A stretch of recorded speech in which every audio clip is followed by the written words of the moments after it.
Hi everyone, so we're going to get started. My name is Genevieve Antono, and I am the Vice President for Culture and Engagement here at the Harvard Association for Law and Business. Thank you so much for coming out for today's lunch event. So today's event is part of HALB's Dream Big speaker series, right? And our goal with Dream Big is to show you and to inspire you that there is no one specific career path out of law school. So if someone wants to go to a law firm and pursue the law firm partner thing, great. We are super supportive. But at the same time, we don't want to restrict ourselves and our imagination to that one path. So our goal with this Dream Big speaker series is to hear from people who have maybe started off in a conventional legal career, but have since branched out to inspiring journeys across a range of different industries. So a couple of weeks ago, we heard from Matt Levine, who did the clerkship and law firm thing, and is now the money stuff columnist at Bloomberg. So I'm very excited to introduce all of you to our speaker today, Professor Mandy DeFilippo.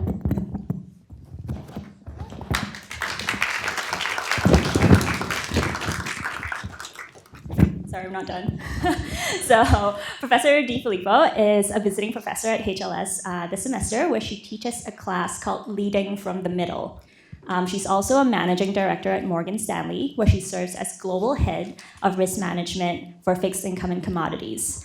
Professor DeFilippo is also the chair of the International Capital Markets Association, or ICMA, where she is the first woman to serve in this role in the organization's 50-year history.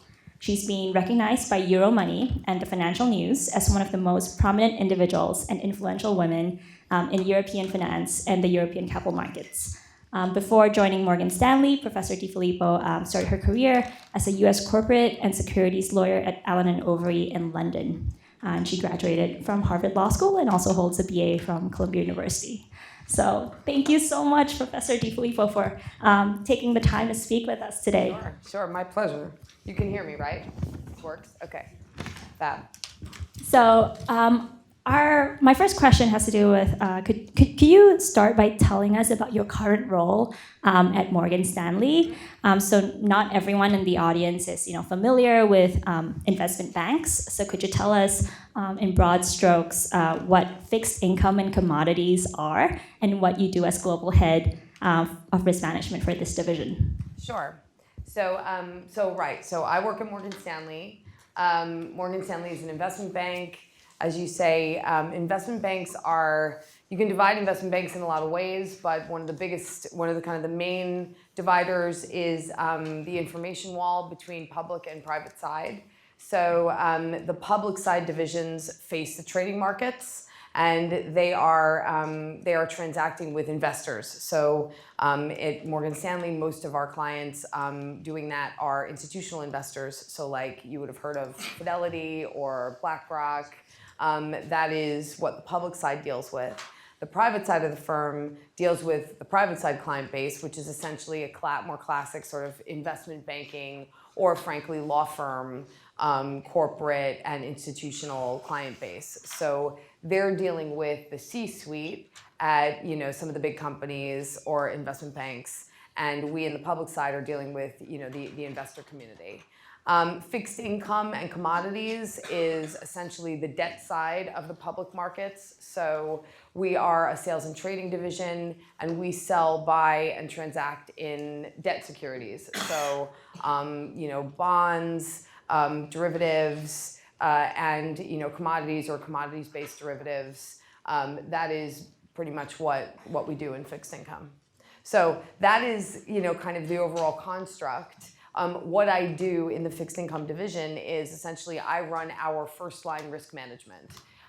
So what does that mean? Essentially, it covers a lot of things. And probably what you need to know most is I'm in the management of fixed income globally. So I'm one of the partners with the people running the division. And my job is to look at all of the risk other than trading risk that we take as a division and as part of the firm. So that is, I sort of think of it as kind of eight different things or 8 categories of what my team does, but it's essentially looking at non-market risk or reputational risk. So the risk to Morgan Stanley of being associated with certain transactions or associated with certain clients. We look at counterparty risk, so the actual risk of facing a counterparty in the market, and because we often actually do transactions with specific counterparties on a principal basis.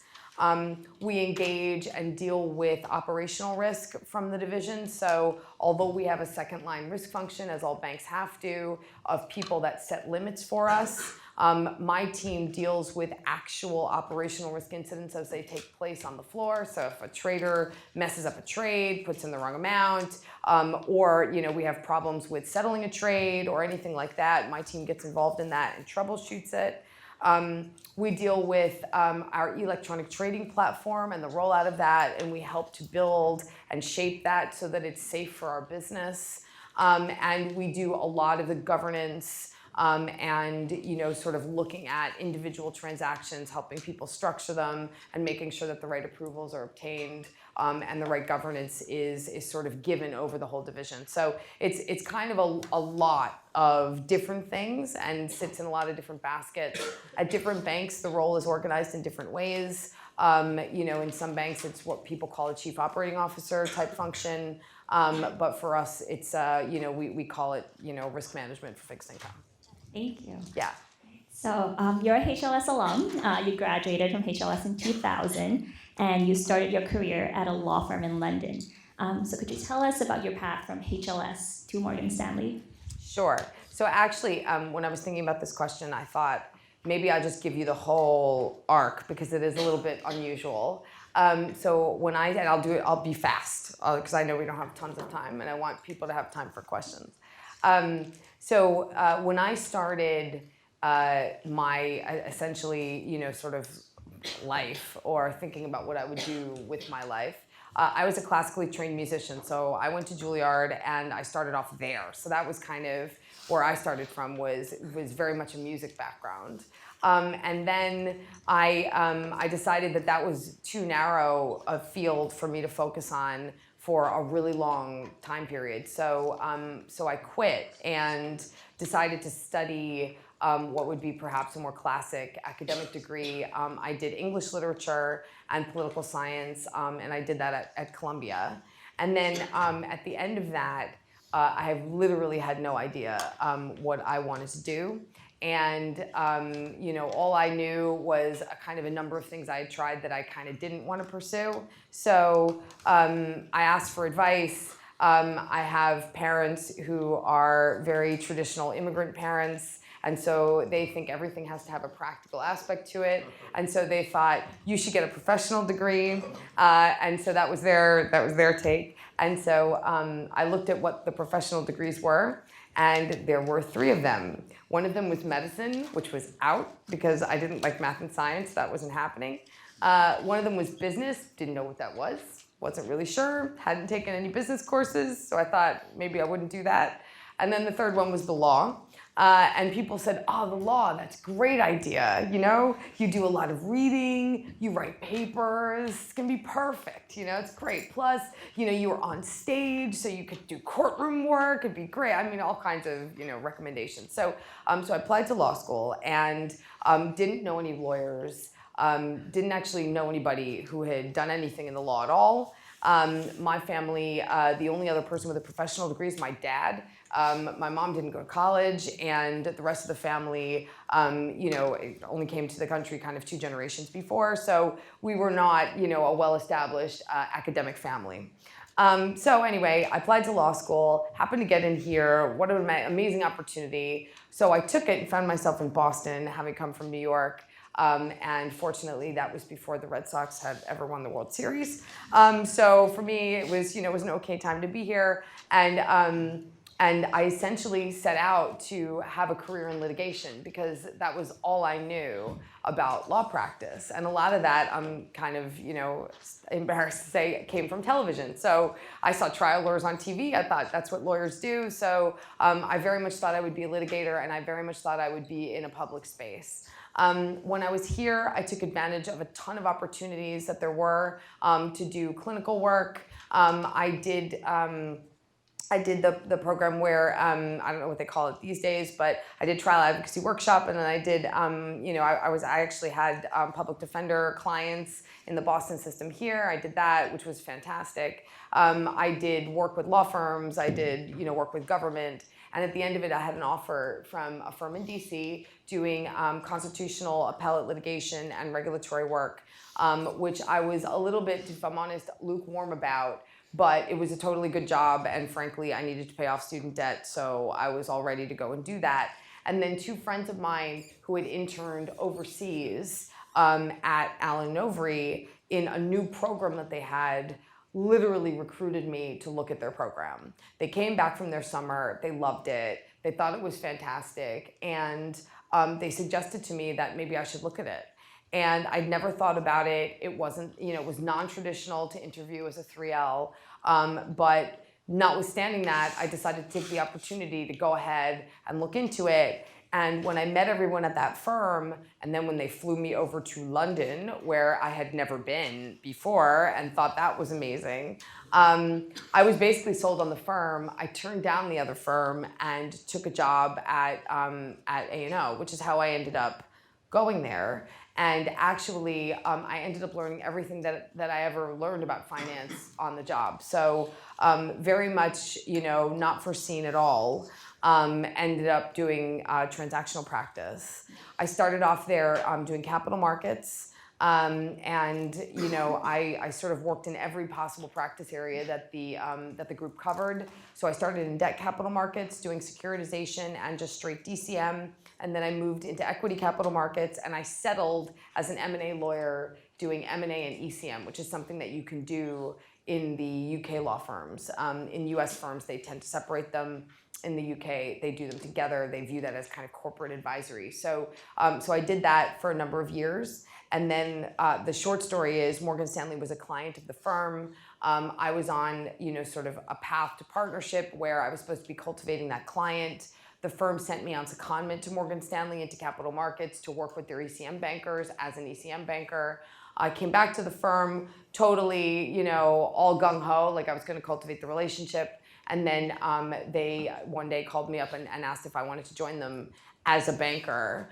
And I took that opportunity, and that's how I ended up at Morgan Stanley. So it's this kind of quite loopy, circuitous path, but that is how I ended up both in finance and at Morgan Stanley.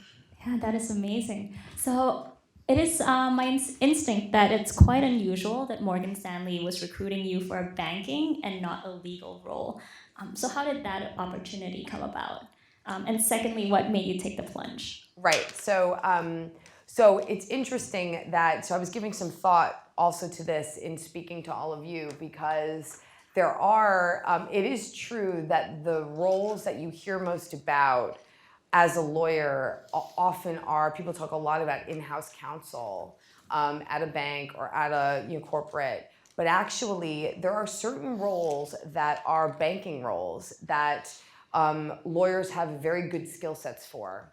And you see a lot of ex-lawyers in those jobs. So one of them is M&A banking, because often they will hire M&A lawyers to be M&A bankers, because a lot of what you do as M&A execution is you're running the M&A process, and as a lawyer, you're also running that process. You're just, you're doing the contract, whereas, the bankers are doing valuation work, but it's very similar. So that's one place where you see it. Another place you see it a lot is capital markets, because that's a very product-led, it's a very product-led coverage role. And what you're doing is you're essentially an expert in how the product works and how the processes work to actually get that product to market. And as a transactional lawyer, you also end up learning that. So it's actually less unusual than you think it is. What is unusual is certainly if you were to go, for example, to a headhunter, or you go into other lawyers in the market, they might not know about those opportunities. So what's really important to make yourself available to that is to build your networks with your clients, so that within banks, they get to know you, and they know that if they think that you're somebody who gives practical advice and is able to interact with them almost at a business level, you're much more likely to get that phone call.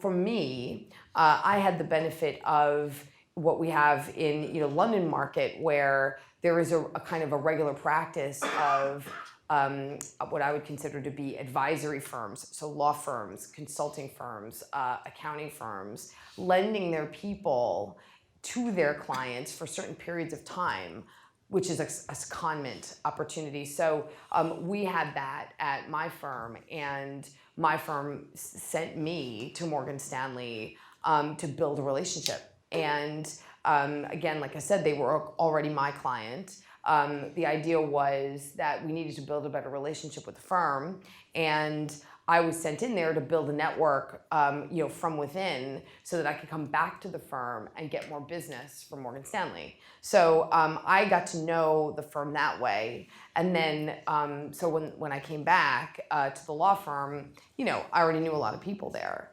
In terms of how it kind of works into how I came to take the opportunity and decide to actually go ahead and move. Obviously, one of the biggest challenges when you move from one organization to another is you don't necessarily know all you need to know about what it's like to move to the new place, right? You need to know facts and understand what that new opportunity is.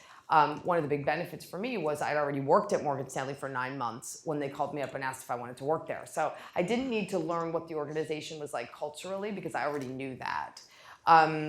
And I also knew what the work was going to be all about. So I also knew that. So it was really about evaluating my current opportunity and how much I liked being a lawyer versus how much I had enjoyed working on the banking side.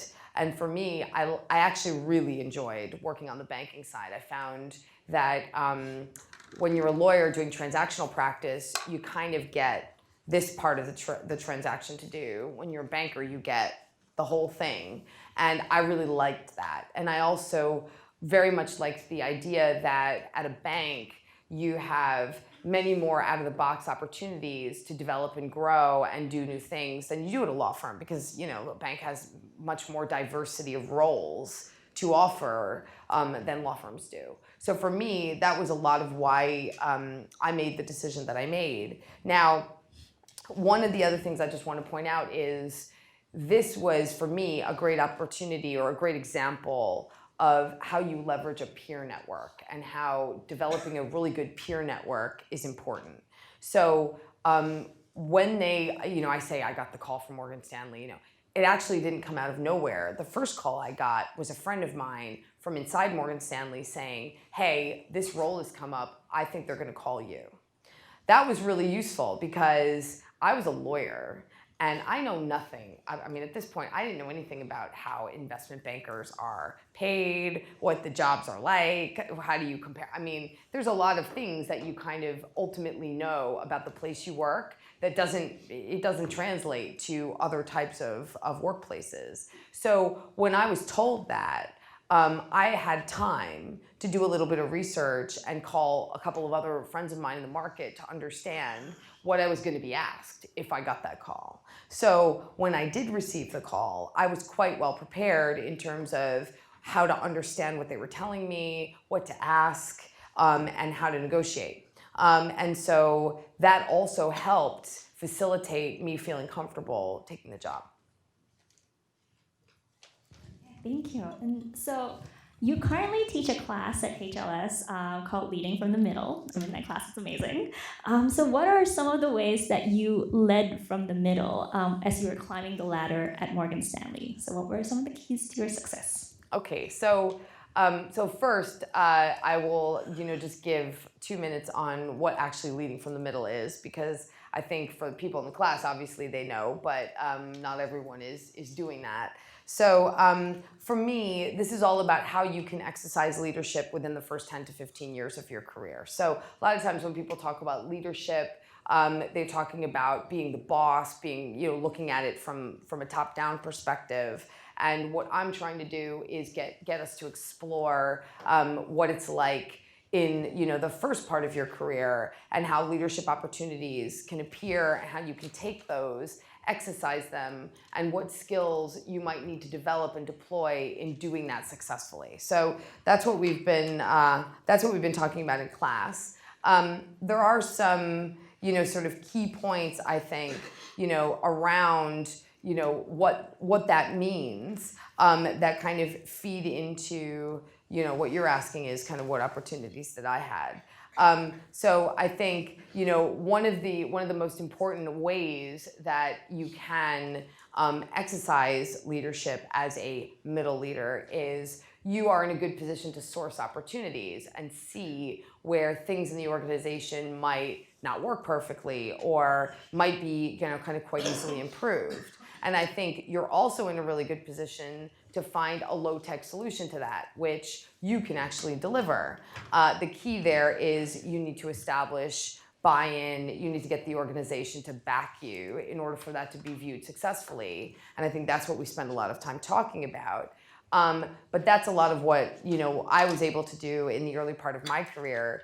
It's really, what you might think of as small things, but they actually made quite a big difference on the ground. So one of them is when I was, before I was a managing director at Morgan Stanley, I worked, as I said, in equity capital markets. And one of the issues we had in equity capital markets is, we run, that team has always run a very lean construct where, there's not that many people, but that's really good because, with a lean structure, everyone gets lots of experience and, you're sort of all doing deals. But notwithstanding that, the teams are mapped to investment banking sectors, which makes sense. So you often have teams that are divided by geography or by sector expertise, and there's just not that many people on each team. And not each team they don't have enough resourcing or staffing available to have like their own kind of teams of analysts that can work for them. What we were finding was, especially post-crisis, the sectors and areas that essentially came back and were very active, it was lumpy. Certain sectors were extremely active post-crisis, as you can imagine, and others were, it took a while for them to get back up and running. And so what we were finding was that the officers in certain parts of equity capital markets were getting tons of requests for pitches and things that they had to respond to, and they had no staffing. They didn't have enough people to help them. And then you had other areas where the junior people weren't getting any experience. And so I saw that and recognized some of what happens in law firms where there are, teams where if you have this kind of lumpiness, it's really good to have a central staffer who actually channels the workflow. And so with that idea, I actually proposed it to ECM management and said, you got this issue. It's going to create a problem if we don't solve it. What if we come up with some sort of construct, very simple, that would actually channel the work in a different way than you're doing today? And I actually, they liked my idea. I polled a lot of people, got a lot of buy-in, and we could talk about that, but, I managed to get sort of all of the officers to agree on one solution. And then I offered myself to implement it. And, it was very successful, and they're still using the staffing model today. So that was one, and it's a small thing, but actually it improved dramatically all of my peers' lives and everybody below us, which was super positive, not just for morale in the department, but also frankly, for me personally, because everyone was like, thanks for solving our problem, it was great. So, and it also positioned me very well, as I found out later, as I went up for promotion to managing director. It was something that my managers could point to as evidence that I could do more than just my day job. And that's another thing that I think for middle leaders is really important to keep in mind. When you find these opportunities and you're able to take ownership and prosecute them, it shows a lot about you, and it makes your own management willing to buy into you as someone that they want to cultivate and they want to promote. So that's so cool. And another thing is, over the course of your career, opportunities have opened up both organically because you're great at your job, but also because you had a plan. You were intentional about setting goals, and you strategically mapped out how to get to where you want to get to. At what point of your career did you start developing this skill of getting to and opening the doors that you wanted? Was it something that you naturally had, or even in undergrad or law school? Is it something that came later?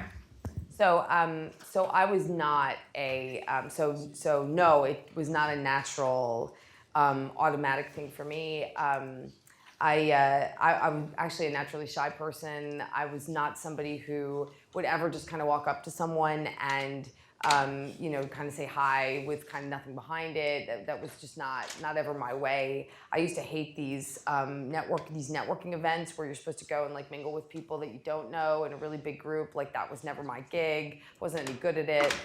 So no, I mean, it wasn't. These things were not sort of natural or kind of occurred to me all the time. I think one of the things that benefited me was, in a funny way, was doing the unusual thing of joining a firm that I hadn't summered at. I know a lot of people say that that's not the best strategy because people don't know you, but for me, what was interesting was it was actually excellent for that purpose because I realized going in, I was going to have to make relationships pretty quickly in order to make sure that I could get the experience I needed to build a fundamental skill set. And so what I did when I walked in was I said, okay, well, I'm going to have to convince everybody that they want to work with me. And the other thing that I decided I needed to do was figure out what kind of work these people did because I didn't have a background in transactional work and I wanted to understand if I liked it. So I essentially went in and tried every single practice area by knocking on doors and just talking to partners and saying, listen, I will prove to you that you want to work with me. Give me an assignment and, you'll see. And, it worked. I mean, it meant that I ended up actually probably meeting and working and interacting with more of the whole department than I would have if I had come in with kind of an assigned role. And so I started that way. And then when it came to, building networks or, sort of doing things more broadly, the reason I had a plan, it wasn't like this grand plan. It was because I felt uncomfortable not having any content and going to talk to someone. So what I would just make sure I always did was I would do content-led meetings. So, and one of the best kind of ways to do that would be if I worked with someone after the transaction, I would reach out to them and say, would you mind meeting me for a coffee? I have an update from that thing. Or I have, and I would put together sort of 10 minutes of content and, maybe ask them a couple of questions and try and build relationships that way. So a lot of it was, the planning came from necessity. It didn't come from, some sort of grand vision or grand plan. And so our final prepared question before we open it up to Q&A from the audience. What career and leadership advice would you give the students in this room? Do you have top tips as people start their careers?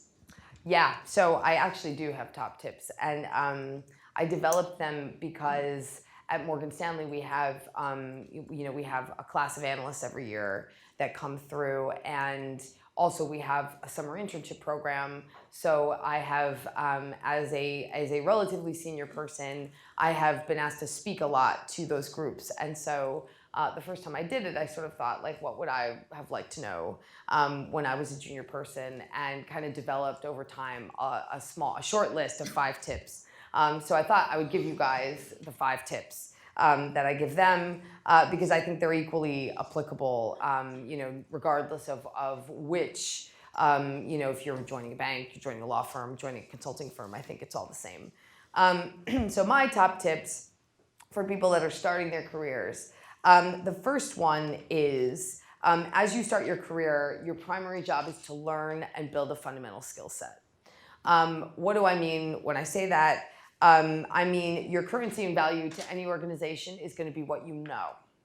And that's also going to be why somebody wants to work with you.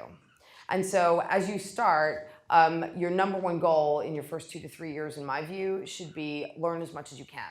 Be a sponge and focus on learning. The reason I make a big point of this and why it's taking up 1 slot on my list of 5 is I think a lot of people spend a lot of time talking about networking and how you have to meet everybody and how you have to meet senior people and you need to do it right away and all of that. I don't know if they tell that to you guys, but certainly in banks, they say that a lot. And I think it's a distraction. I'm not saying don't do it because it's good to do, but the fact is what really is going to get you places is your knowledge, and the time to learn is at the beginning. So your first 2 to 3 years, you should think of this as, the number one goal you have is to learn what you're doing, learn what's around you, figure out who's good to learn from and latch onto them. That is what I would say is my first tip. The second tip is having a good attitude is paramount. So important. Again, it's one of these things that sounds very simple and really boring, but it is really, really important. Why? Because the first thing anybody will be able to tell about you is what your attitude is.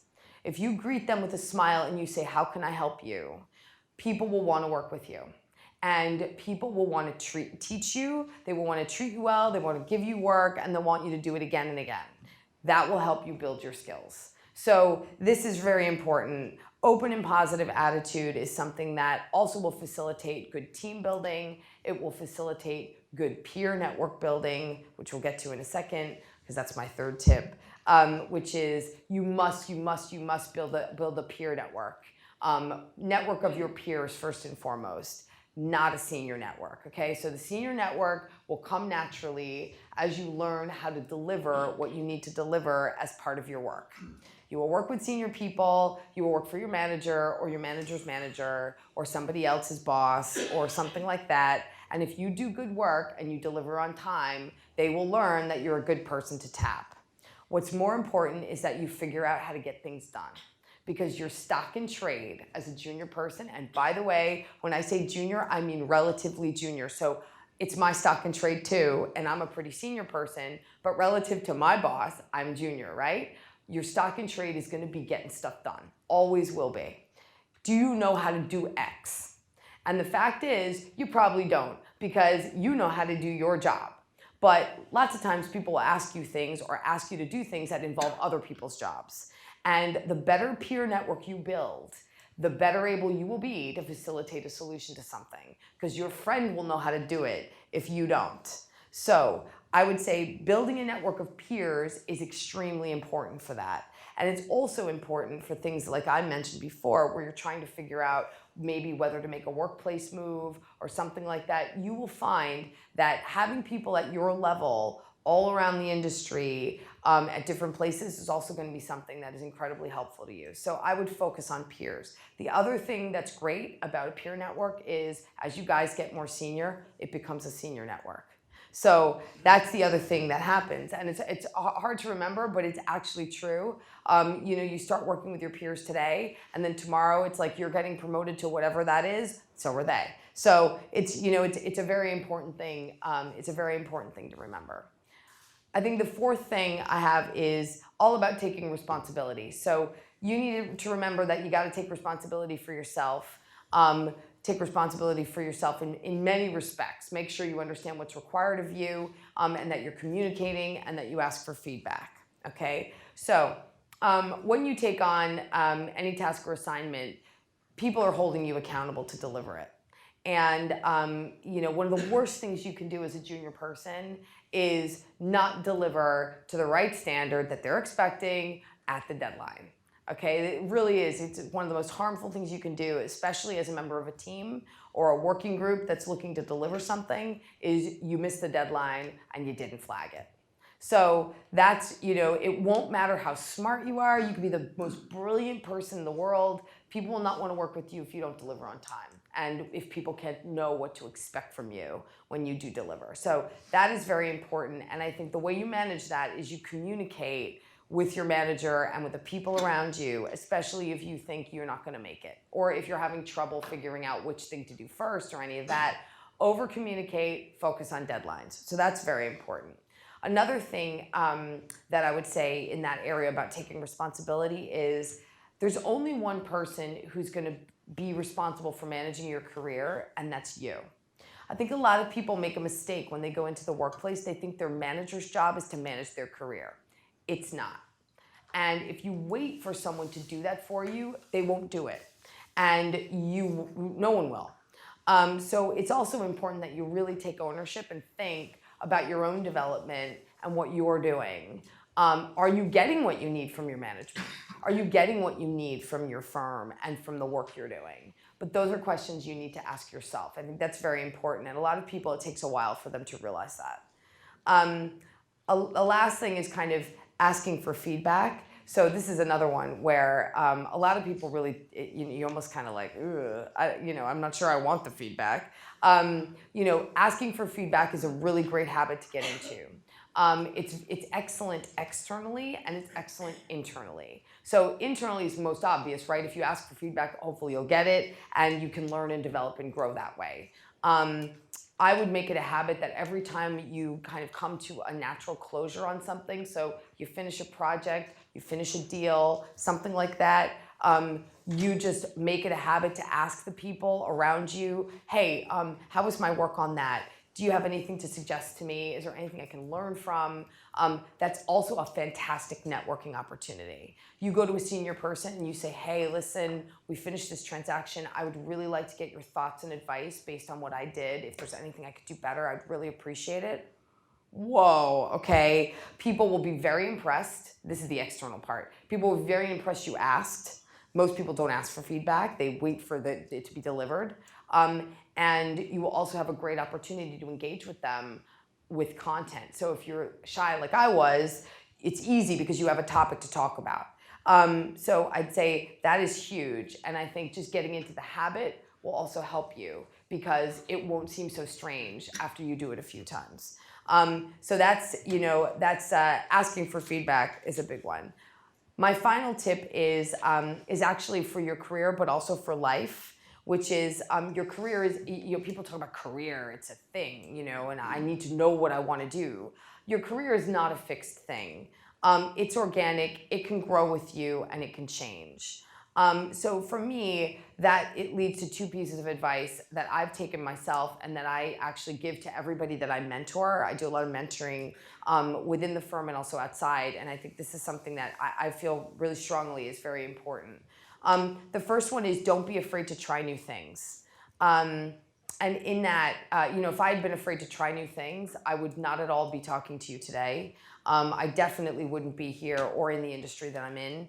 And I think that would be, and that would be a regret. I think, trying something, and I think this is really tough, especially in a group of people like you all, where all of us are, type A, we've succeeded, we've made the system work for us. And so we've gotten a lot of gold stars in our careers and our academic life.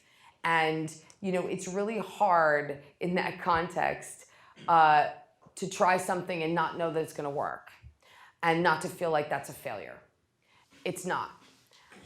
Or put another way, you should have failures because failures help you grow, develop, and figure out things. And if you are too afraid to do that, then probably you won't be growing that much in the course of your life or your career, and that's a shame. So, trying something and ultimately deciding that it's not okay or that you didn't like it, that's okay. It's fine. And by the way, in this day and age, the idea that you're going to be in the same job for 10 years plus, sorry. I mean, it is, it's just not the case. People move around. It's okay. So I would say, please, don't be afraid to try. It really is important. And I think as a kind of corollary to that, and this is going to be maybe controversial, you're the person who needs to live your life, not other people. So one of the things that happens a lot is people like to offer advice, even if unsolicited, about what you should be doing, and what everybody thinks is the right thing to do. And I think that can be very, very hard to counteract when it's just you kind of swimming against the tide. But I would say, and that's going to happen to you forever. Everybody that has a high-powered career is surrounded by people with high-powered careers, and people like that tend to have strong views. You're going to get it a lot. And the fact that what you have to remember is other people don't live your life, you do. So you need to have the courage to make choices and decisions that work for you. It's tough to do, but it's the right thing to do, and it's something that is really important. So it feeds into my my last kind of nugget, which is check in with yourself from time to time. It goes back to managing your own career. I advise people that ask me that, you should I have a system of checking with myself periodically, and I ask myself a few questions. Am I learning? Is it interesting? Do I enjoy it? Do I like the people around me? Is it fun? Do I like what I'm doing? And I know that sounds really, can sound really simple, but it's fundamentally very important because you're going to spend your life working in different types of jobs, regardless of what you choose. And most of your time, in terms of hours spent, is going to be on that job. If you don't enjoy it, I would ask you to question what kind of life that is, spending most of your time doing something you don't enjoy. And I think one of the sort of things that's become apparent to me as I've moved through my career and become more senior and also gotten to see senior people operate, there is no senior person who's super successful running things that doesn't love what they do. There's some aspect of what they do they love. You know why? Because it's a 24-hour involvement. It has to be, in order for you to be amazing at it. And so I would say that's really important to remember, because it's very easy to convince yourself you can muddle through and you can get the box tick and you can do that thing that everyone says. But the fact is, if it makes you miserable and you're doing that for like a 5 to 10 year time frame, it just seems, like such a shame, and it's not necessary. So if I were to leave you with anything, I think it's that. Thank you so much. Sure.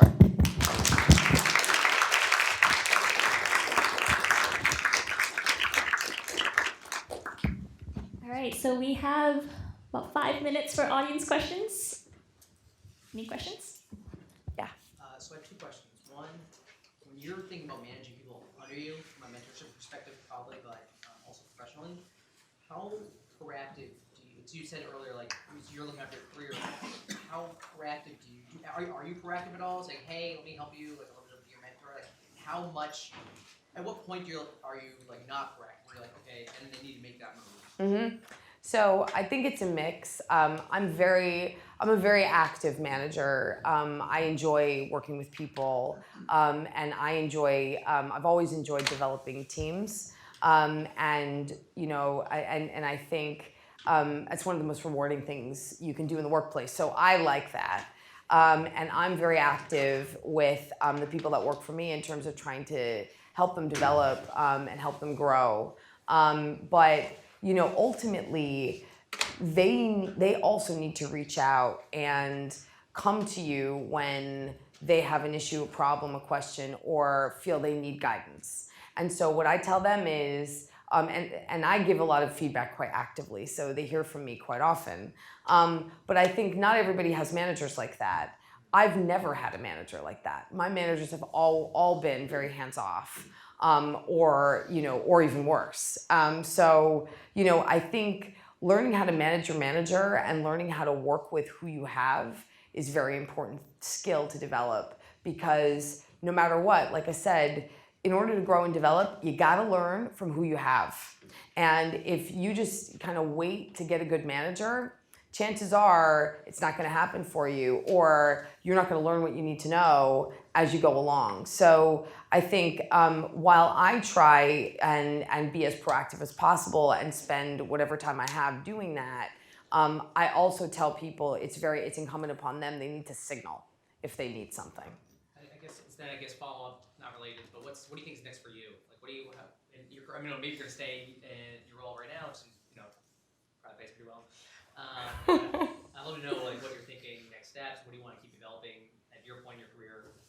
I think so. For me, I actually, interestingly enough, so I was in capital markets on the private side for 10 years at Morgan Stanley. So I went into equity capital markets, and from doing that, I actually had a number of different jobs within capital markets. And then 2 years ago, or 2.5 years ago, I moved into fixed income on the public side.